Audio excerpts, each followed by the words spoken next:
udah banyak nih peserta yang sudah mengaktifkan kembali Bu ya JKN-nya yang nggak aktif. Nah, bagaimana cara mengaktifkannya bagi peserta yang dulunya aktif nih, tapi beberapa tahun ini, beberapa bulan ini udah nggak aktif lagi nih. Baik.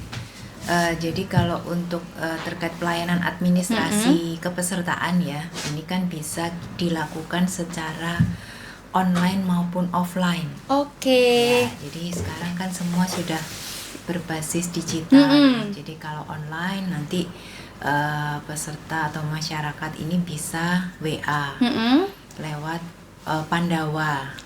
Pandawa ini kanal pelayanan online ya, jadi bisa nanya, bisa mendaftar baru, bisa mengaktifkan kepesertaan, atau misalkan butuh informasi pengaduan, ini juga bisa melalui Pandawa. Jadi WA Pandawa ini nantinya akan di-handle secara terpusat ya, sehingga nanti masyarakat Indonesia secara nasional ini bisa mengakses di nomor WA Pandawa di 081 181 181 65165. Jadi 0811 ya, 0811 8 165 165. Oke. Terus kemudian bisa juga lewat aplikasi mobile JKN. Nah, ini kalau mau daftar, mau mengadu, mau mengaktifkan kepesertaan, mau daftar rehab, ini juga sudah bisa langsung lewat aplikasi mobile JKN. Jadi udah nggak perlu kemana-mana lagi ya, udah tinggal pegang HP sambil tiduran, duduk-duduk, mau di kafe, mau di mana, udah bisa. Semua dipermudah sekarang ya. Betul. Nah, kemudian kalau yang untuk offline ya, secara tatap muka, karena kalau secara tatap muka ini kan tentunya butuh effort ya, bisa ke kantor cabang, jadi harus jalan dulu, paling nggak harus naik kendaraan lah ya, keluar bensin, naik Gojek, bener, itu ke kantor cabang.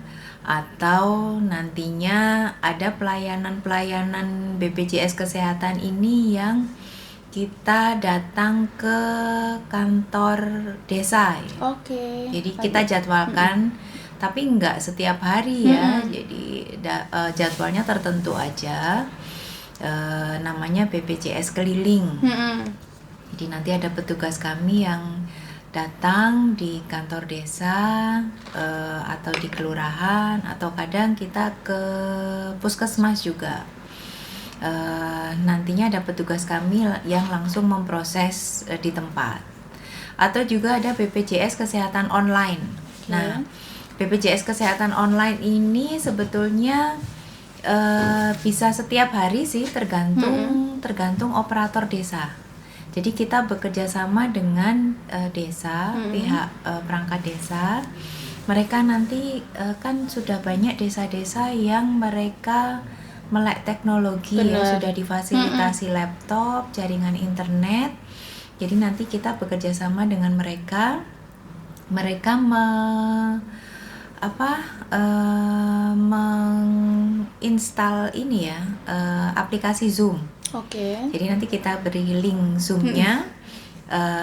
Mereka nanti yang akan membantu masyarakat di desa untuk bisa langsung online dengan kami BPJS Kesehatan. Jadi nanti prosesnya juga bisa langsung dilakukan saat itu juga. Jadi si masyarakat ini sudah cukup di desanya masing-masing. Kemudian nanti yang memproses adalah petugas dari BPJS Kesehatan melalui aplikasi Zoom. Jadi tinggal nunjukkan aja KTP-nya atau KK-nya gitu. Oke, sangat dipermudah. Kadang juga biasanya saya nemukan mobil-mobil BPJS Kesehatan di event-event di Kabupaten Pasuruan. Betul. Ya, biasanya setiap ada event-event, nah kita sekalian juga di sana, siapa tahu pada butuh pelayanan administrasi kepesertaan. Mungkin barangkali nanti Pasuruan People kalau ada acara nih di daerahnya, coba dicari mobil BPJS Kesehatan.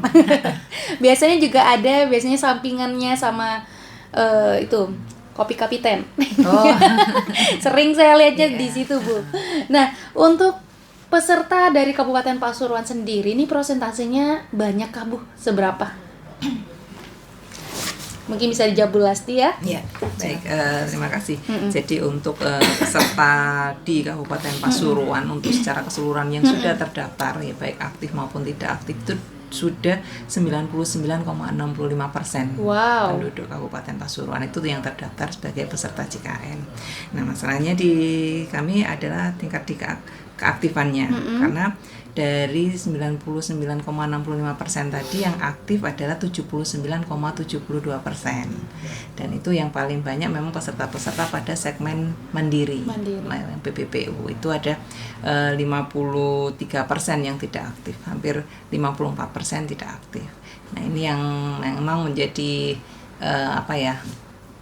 upaya-upaya yang bisa kami lakukan untuk mengaktifkan kembali peserta-peserta itu memerlukan itu. Termasuk juga peserta-peserta ya dari segmen pekerja penerima upah. Itu juga dari seluruh peserta pekerja penerima upah ini ada 22% yang tidak aktif. Nah, ini kan karena mereka mungkin sudah tidak bekerja lagi atau resign. Nah, ini bisa kalau untuk PPU apabila dia mendaftarkan kembali atau mengaktifkan sebagai peserta mandiri itu ada waktu 30 hari bisa langsung aktif. Jadi misalnya bulan ini dia resign nih. Nah, itu ada 30 hari dia mendaftarkan sebagai peserta mandiri. Itu bisa langsung aktif tanpa menunggu 14 hari.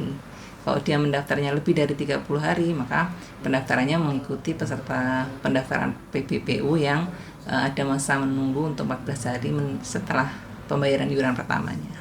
Gitu. Baik Bu. Nah, ini kan banyak juga nih peserta yang saat ini pengen ngecek nih, apakah nama saya nih sudah termasuk berstatus kepesertaan JKN. Nah, cara ngeceknya tuh gimana Bu? Bisa melalui Pandawa juga. Pandawa juga bisa ya? Di 08118 165 165. Oke, soalnya nih ada yang tanya juga nih. Kadang kan penasaran nih Bu ya. Ini saya nih udah didaftarin orang tua apa belum sih? Betul. Kadang kan untuk anak nih biasanya udah orang tuanya yang ngatur semuanya. Betul. Atau bisa juga telepon ke call center di 021 165. Oke, 165. Iya. Oke Bu, kita lanjut sama pertanyaan dari yang lainnya. Ini dari Bapak Rudi di Prigen. Mau tanya, apakah untuk mengurus izin usaha maupun kredit usaha rakyat juga harus terdaftar BPJS? Kalau tidak terdaftar BPJS tapi punya asuransi, bagaimana penjelasannya? Mungkin bisa dijawab Bu Dinda? Baik. Ini juga untuk pengurusan izin usaha ya. Izin usaha yang melalui OSS itu di dalam aplikasi OSS itu sudah diwajibkan ya, sudah diwajibkan untuk memiliki kepesertaan BPJS Kesehatan, ya termasuk juga BPJS Ketenagakerjaan, karena nantinya setiap perusahaan yang mengiris izin usaha ini kan dia pasti punya karyawan ya, pasti punya karyawan, di mana perusahaan ini memiliki kewajiban sesuai dengan Undang-Undang Tenaga Kerja itu dia wajib memberikan jaminan sosial untuk karyawannya. Jaminan sosial di sini adalah jaminan kesehatan, salah satunya adalah jaminan kesehatan dan jaminan-jaminan yang lain ya, seperti jaminan kecelakaan kerja, jaminan hari tua, pensiun dan lain sebagainya. Nah, ini wajib ya, wajib mendaftarkan. Bunyinya memang jaminan kesehatan nasional ini adalah asuransi kesehatan yang sifatnya wajib. Jadi asuransi kesehatan yang sifatnya dasar. Kalau punya asuransi yang lain silahkan. Asuransi namanya asuransi komersial. Itu pendamping. Tapi yang dasar adalah jaminan kesehatan nasional atau JKN yang dikelola BPJS Kesehatan, di mana ini adalah program pemerintah yang sifatnya adalah wajib. Kenapa untuk perusahaan-perusahaan ini diperbolehkan ya memiliki asuransi yang lain gitu ya? Tentunya karena asuransi yang lain ini kan namanya asuransi komersial ya. Jadi kalau di JKN ini penjaminan paling tingginya kan kelas 1. Kalau misalkan dia memiliki asuransi yang lain, asuransi kesehatan yang lain, mungkin bisa memberikan benefit lebih. Misalkan mau dirawat di ruang VIP, VVIP, Presiden Suite, nah itu silakan. Nah, nanti kan tinggal diperhitungkan saja biaya rumah sakitnya gitu ya. Jadi nanti yang dijamin sampai dengan kelas 1 oleh BPJS Kesehatan, sisanya nanti bisa ditanggung oleh asuransi komersial yang Oke. lain gitu. Gitu. Jadi intinya tetap wajib. Wajib harus punya. Oke Bu, terima kasih tadi Bapak Rudi dari Prigen yang sudah bertanya. Terima kasih atas pertanyaannya dan sudah dijawab ya. Lalu ada lagi nih Bu dari Nur Hasana di Raci nih. Aku kan dulu ikut bapakku BPJS Mandiri. Misal mau ganti yang PBI, APBN apa bisa? Iya, pertanyaan seperti itu Bu, monggo bisa dijawab. Sebetulnya mau bisa atau tidak bisa saja, semuanya bisa. Oke. Hanya apakah persyaratannya terpenuhi atau tidak, gitu. Nah, Mbak siapa? Nur. Mbak Nur, Iya. Mbak Nur Hasanah.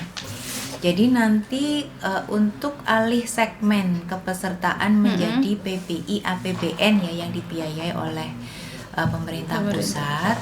Nantinya proses ini yang melakukan verval adalah dinas sosial. Oke. Jadi silakan nanti mengajukan ke dinas sosial. Dinas sosial akan memproses administrasinya apakah Mbak Nur ini memenuhi syarat atau tidak. Tentunya kalau akan dibiayai oleh PBI APBN ini harus memenuhi kriteria indikator kemiskinan ya. Ada grade-grade-nya nanti Oke. dinas sosial yang lebih paham. Lebih paham. Kalau memang memenuhi syarat nanti akan dimasukkan menjadi data DTKS. Oke, nanti masuk data DTKS, diproses, namanya dimasukkan lewat aplikasi SIG-NG. Aplikasi ini yang memiliki adalah dinas sosial ya, karena ini aplikasinya Kementerian Sosial. Datanya masuk di situ. Untuk disetujui atau tidak menunggu approval dari Kementerian Sosial. Jadi nanti proses tahapannya seperti itu. Dan kapan kira-kira misalkan nanti memenuhi syarat, kapan kira-kira akan disetujui oleh Kementerian Sosial masuk di dalam SK Mensos. Nah, ini hanya pihak Kemensos yang paham. Bisa bulan ini, bisa bulan depan, bisa tahun depan. Ini yang kita karena mereka juga memiliki kuota ya. Oke. Itu jadi menyesuaikan alokasi kuota yang disediakan oleh Kementerian Sosial. Oke, terima kasih pertanyaannya dan jawabannya Bu Dina sama Nur Hasanah dari Raci ya. Terima kasih pertanyaannya. Ini ternyata masih banyak juga nih Bu yang tanya. Ada pertanyaan lagi dari Ibu Wida di Pasuruan. Saya punya anak yang kuliah. Kebetulan mau bikin SKCK karena ada tugas dari kampusnya. Tapi saya punya tunggakan dan tidak ada biaya. Bagaimana untuk solusinya? Tugas anak saya penting, tapi saya tidak ada dana untuk mengaktifkan BPJS. Mungkin kita bisa kembali sama obrolan kita tadi ya. Mungkin biar Ibu Wida bisa lebih paham lagi, Bu. Ya, oke. Baik Bu Wida. Mungkin yang pertama di sini berarti Ibu terdaftar sebagai peserta mandiri ya, peserta mandiri dan statusnya menunggak. Oke, jadi nanti Ibu untuk biar putranya atau putrinya nanti bisa mengurus SKCK, Ibu bisa mengikuti program rehab. Jadi nanti untuk program rehab ini akan menghitung akumulasi tunggakan 1 KK. Jadi Ibu nanti dalam 1 KK ini ada berapa orang? Misalkan ada 4 orang, kemudian nanti akan terakumulasi nominal tunggakannya selama berapa lama. Ibu bisa proses lewat aplikasi mobile JKN. Nanti di situ bisa langsung melihat jika ikut program rehab. Ibu akan mengikuti pembayaran bertahap atau cicilannya berapa bulan. Jadi nanti Ibu bisa langsung tahu nominal per bulan yang harus dibayarkan berapa. Yang penting Ibu bisa menunjukkan prosesnya di aplikasi mobile JKN, sudah mengikuti program rehab. Nanti proses pengurusan SKCK nggak akan ada kesulitan ya, udah bisa langsung diproses oleh bapak-bapak polisinya. Nah, perlu diketahui Ibu Wida nih ya. Kemarin Suci sudah sempat ngobrol sama Pak Dodit juga tentang rehab ini tadi. Jadi ini nggak kalah nggak susah kalau kita pengen tahu kayak apa sih aplikasi program rehab ini. Iya. Itu kayak pay later gitu ya Bu ya. Iya. Jadi nanti kita bisa tahu nih kita mau pilih berapa bulan untuk membayarnya. Di situ udah tertera nih Bedanya nominalnya. tidak ada bunga. Betul, tidak ada admin juga. Tidak ada administrasi, tidak ada bunga gitu. Dan itu mempermudah sekali. Nanti carilah Bu Wida yang mana yang mempermudah Bu Wida untuk membayarnya gitu. Iya. Oke, Bu, itu sudah ada beberapa pertanyaan dari warga Kabupaten Pasuruan. Mungkin kita bisa closing statement ya. Mungkin dari Bu Dina dulu. Baik. Yang pertama mungkin di sini yang perlu saya tekankan adalah terkait pentingnya jaminan kesehatan ya. Karena kita tidak tahu kapan kita akan menderita sakit, anggota keluarga kita juga kita nggak tahu ya kebutuhan kesehatan mereka seperti apa. Maka dari itu daftarlah ke dalam program JKN. Karena dengan kita memiliki jaminan kesehatan di dalam program jaminan kesehatan nasional, di sini akan menjamin akan kebutuhan pelayanan kesehatan kita ke depan gitu. Jadi sehingga kita tidak perlu khawatir resiko finansial kita nanti jika sewaktu-waktu kita membutuhkan pelayanan kesehatan. Dan jika sudah terdaftar menjadi peserta JKN, pastikan keaktifan kepesertaannya. Untuk peserta mandiri juga pastikan membayar iuran secara rutin setiap bulan. Dan jika terdaftar sebagai segmen yang lain, bisa melihat status keaktifan kepesertaan melalui aplikasi mobile JKN atau bisa melalui call center 165 atau ke Pandawa 0811 8 165 165. Oke, mungkin dari Bu Lasti. Ya, terima kasih Mbak Suci. Jadi tadi sudah disampaikan Bu Dina. Jadi untuk kemudahan dari BPJS Kesehatan sendiri kan juga sudah diperluas baik kanal-kanal pelayanan administrasi kepesertaan baik pendaftaran maupun mengaktifkan kembali, bahkan untuk mengaktifkan yang karena disebabkan tunggakan juga kita sudah mempermudah sekali bagi seluruh penduduk untuk mendaftarkan dan menjaga keaktifan kepesertaannya. Itu aja. Oke, terima kasih Bu Dina sama Bu Lasti. Pasuruan People, tadi kita sudah ngobrol ya. Dan mungkin bagi Pasuruan People yang masih kurang paham nih, bisa langsung aja chat di WhatsApp-nya Pandawa Bu ya. Boleh diulang lagi nomornya Bu? 08118165 Oke, Pasuruan People kalau masih kebingungan bisa langsung chat di Pandawa atau melalui call center 165. Oke, Pasuruan People, terima kasih atas kebersamaannya. Baru saja kita sudah berdialog nih sama Ibu Dina dan Ibu Lasti dari BPJS Kesehatan Kabupaten Pasuruan. Mungkin kita akan berjumpa lagi di lain waktu. Untuk itu Pasuruan People, saya Sujafandi pamit undur diri beserta Ibu Dina dan Ibu Lasti. Have a nice day dan wassalamualaikum warahmatullahi wabarakatuh.